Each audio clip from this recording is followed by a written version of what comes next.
Në Armeni zhvillohet takimi i 8 i Komunitetit Politik Evropian me në fokus lufta SBA-Iran, konflikti në Ukrainë dhe siguria e Bashkimit Evropian. Kryeministri Nikol Pashinyan mirëpriti udhëheqësit e BE-s dhe krerët e organizatave ndërkombëtare, përfshirë sekretarin e përgjithshëm të NATO-s Mark Rutte. Sa i përket bllokimit të ngushticës së Hormuzit, presidentja e Komisionit të BE-s, Ursula von der Leyen, deklaroi se Europa do të ndjekë një politikë të pavarur sigurie dhe mbrojtjeje.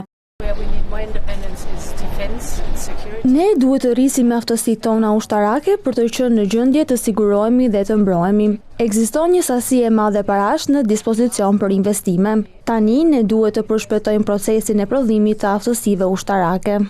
Nga Yerevan, presidenti francez Emmanuel Macron bëri thirrje për një zgjidhje të përbashkët mes Shteteve të Bashkuara dhe Iranit, duke cilësuar atë si të vetmen rrugë për hapjen e qëndrueshme të kalimit detar. Si les États-Unis veulent réouvrir, sont prêts à réouvrir Hormuz, c'est très bien.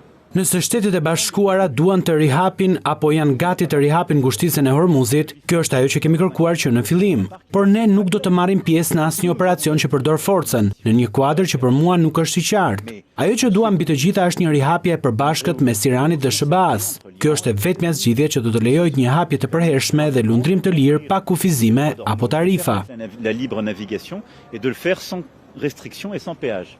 Pjesëmarrja e presidentit Volodymyr Zelensky ka kthyer vëmendjen edhe te agresioni rus në Ukrainë, i cili kërkoi nga aleatët ta nxisin Moskën që të ulet në diskutime.